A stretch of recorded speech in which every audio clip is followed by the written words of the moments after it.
ጠቅላይ ሚኒስትሩ በቀጥታ ቴዲን ተናግረውታል። ቪዲዮ ይዘናል። ቴድሮስ ይባላል። ከፍታችንን እንበራለን፣ ህልማችንን እናሳካለን፣ ጩኸቱን ለቅሶ ለቁራዎች እንተዋለን። ቴዲ አፍሮ ላይ በቀጥታ የተደረገው ነገር ምንድን ነው? በወረቀት በዘፈን ጋጋታ ሊያፈርሰው አይችልም። አቅም የለውም። አይችልም። መረጃዎቹን በሚገባ አጠናቅረን ይዘን ቀርበናል። በዚህ ደረጃ ቴዲ አፍሮን ትፈሩታላችሁ? ራሳችሁን አስበላችሁ። ወይኔ ብልጽግና! የሞኝ ዘፈን ሁልጊዜ አበባዬ ነው ይባላል። የዜማው ጦርነት በቤተ መንግስት የሚሰበከው የብልጽግና ትንሣኤና በቴዲ አፍሮ የሚታጀበው የኢትዮጵያ ሞት ለምን ተላተሙ? የስልጣን ስጋት አንድ ድምፃዊ ጋዜጣዊ መግለጫ እንዳይሰጥ እስከ መከልከል የሚያደርሰው መንግስታዊ ፍርሃት ምንጩ ምንድን ነው? ትርክት፣ ፍጭት፣ የአዞምባ ወይስ የሀገር ለቅሶ? ከቴዲ አፍሮ እስከ ገላና ጎረምሳ የዘለቀው የቃላት ጦርነት ትርጉሙ ምንድን ነው? በላብ የተገነባችውና በዜማ የፈረሰች ሀገር እውነቱን ይዘንላችሁ ቀርበናል። ልብ ያለው ልብ ይበል።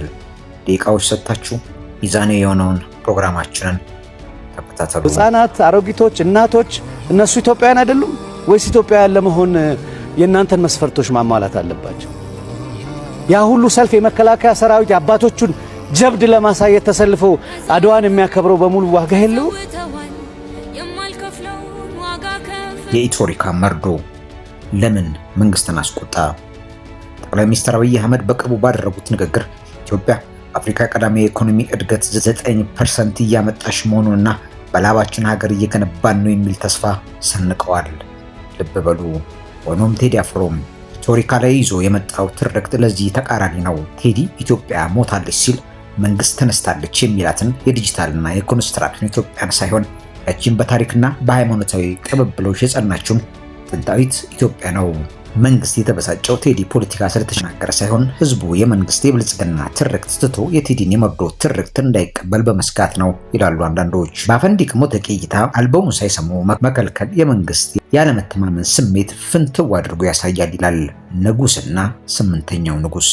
ቴዲ አፍሮ ለምን ለጠቅላይ ሚኒስትር አብይ እውቅና አልሰጠም?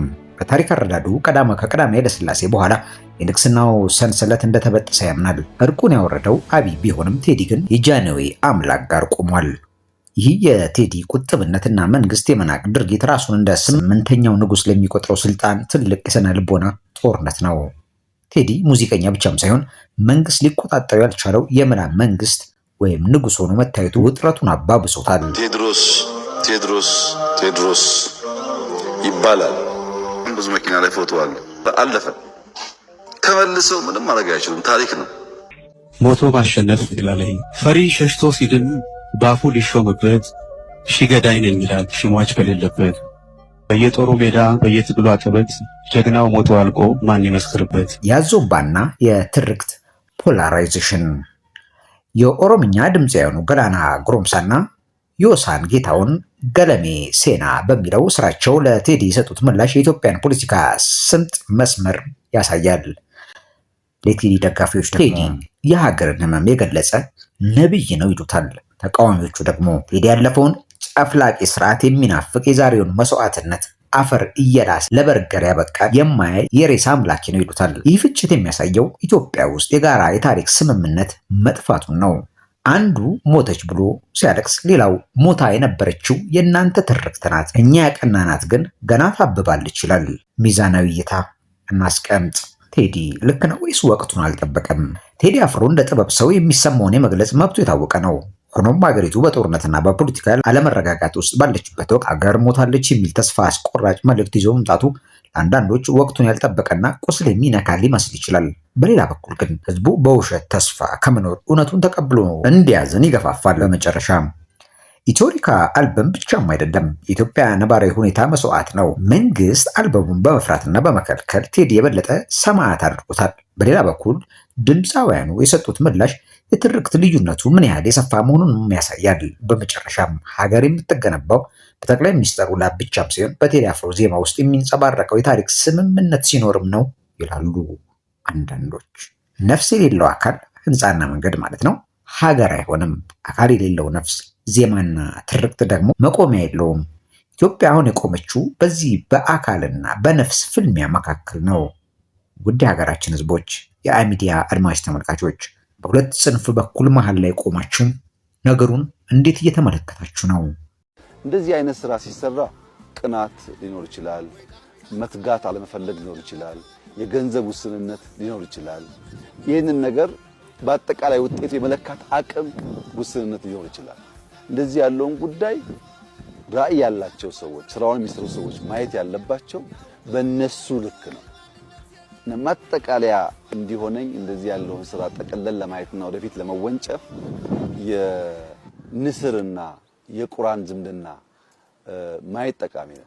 ንስር በባህሪው አርቆ የሚያይ ብዙ ከለሮች የሚያይ በከፍታ የሚበር በከፍታ የሚመላለስ ከከፍታውም በከፍተኛ ርቀት አይቶ አልሞ አድኖ መብላት የሚችል በጣም ብርቱ የብዙ ጀግንነት የብዙ ብቃት መለኪያ ነው። ቁራ በአንጻሩ የቆሸሸ ቦታ የሚውል በመጮህ በማልቀስ አካባቢ ይበክል ባለበት አካባቢ ላይ ከሚበላውም ከሚረጨውም የተነሳ ብዙ የሚቆሹ ነገሮች የሚታዩበት የአዋፍ ዝርያ ነው። ይሄ የአዋፍ ዝርያ ከሌሎች በተለየ መንገድ ንስርን ሊፋለመው ይሞክራል። መቼ ንስር መጥቶ መሬት በሚያርፍበት ሰዓት ቁራ ከላይ ያርፍበትና ንስሩን አንገቱ ላይ የመደብደብ ለመናከስ የመሞከር የመተናኮል ስራ ይሰራል። ንስሩ ግን ቁራው ከላይ ተቀምጦ እየደበደበኝ ስለሆነ ምላሽ ልስጥ አይልም። ምን እያደረክ ነውም አይለውም። ሙከራህ ምንድነውም አይለውም። ከቁራው ሰፈር በከፍተኛ ፍጥነት ወደ ራሱ ሰፈር ይበራል። ከፍታን ለንስር ዝቅታን ለቁራ አርጎ ፈጥፎ ሰጠ።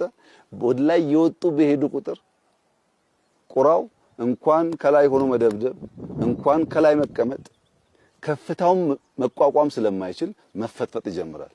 ንስሩ ግን ምንም ነገር አይሰራም። ብድግ ብሎ ወደ ከፍታው ነው የሚሄደው። እኛ እንደሱ ነን።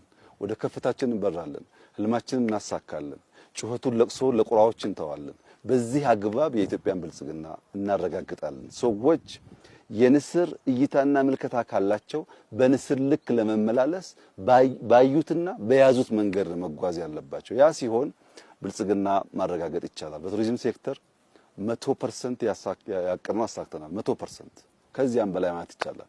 ለምሳሌ ባለፉት 9 ወራት ኢትዮጵያ ውስጥ የነበረው ኢንተርናሽናል ኩነት አምና ዓመት ሙሉ ከነበረው ይበልጣል። ቱሪዝም አድጓል። በሎካሊም ኢንተርናሽናልም ይቀጥላል። ኮፕን ጨምሮ በጣም ሰፊ ድል ከፊታችን ስላለ በመበርታት በመስራት በመልፋት በውጤት ተቋም በማጠናከር አቅም በማጎልበት ወደፊት መጓዝን ብቻ ማሰብ ተገቢ ይሆናል። ስለ አድዋ በዓል አንስታችኋል። የአድዋ በዓል እኮ በአካባቢው በተዋጋንበት አካባቢ ምልክት የሌለው በአዲስ አበባ ውስጥ እዚህ ቦታ ነው የአድዋ ድል ተብሎ ታሪኩ ከነመላው ሁኔታ ተግባሩ ከነመላው ሁኔታው የአባቶቻችን ደም ማፍሰስና አጥንት መከስከስ ለምን በሚል ሁኔታ የማይዘገብበት ነገር ነው የነበረው። ይሄንን በጣም ብዙ መዋለ ንዋይ አፍስሶ ብዙ የቅርስ የአድዋ ቅርስን የሚያሳዩ ጉዳዮችን አስገብቶ ሰዎች ሲመጡ ዛሬ መሪዎች ኢትዮጵያ ውስጥ ሲመጡ የትኛው መሪ ኢትዮጵያ ውስጥ ሲመጣ አበባ ወስዶ የሚያስቀምጠው አድዋ ሜሞሪያል ላይ ነው። አዳራሽ ውስጥ ማስገባት አይደለም። ይሄ ክብር መስጠት ነው ለአድዋ። አድዋን ከፍ አድርጎ ማሳየት ነው። ልጆችን ይዘህ ስትሄድ ዛሬ በዛ በኩል የንጉሱን የመሩትን ሰው ሐውልት ታገኛለህ። አጠገቡ ደግሞ የመሩትን ጀነራሎች አብረው የተዋጉትን ሐውልት ታገኛለህ። ተጨመረ እንጂ የተቀነሰ ነገር የለም። ህዝቦች አይታዩአችሁም እንዴ? በቀደም አድዋ ሲከበር የወጡት ሰዎች ለምንድን ነው ያልታዩአችሁ? ህፃናት፣ አሮጊቶች፣ እናቶች እነሱ ኢትዮጵያውያን አይደሉም ወይስ ኢትዮጵያውያን ለመሆን የእናንተን መስፈርቶች ማሟላት አለባቸው? ሰማችሁ? ከስር ጻፉልን። ሚዲያ ላይ ናችሁ። ላይክ ሰብስክራይብ ብቻም ሳይሆን ሼር በማድረግ ለብዙዎች አድርሱ። እውነተኛ መረጃዎችን ለእናንተ ብቻ። ሚዲያ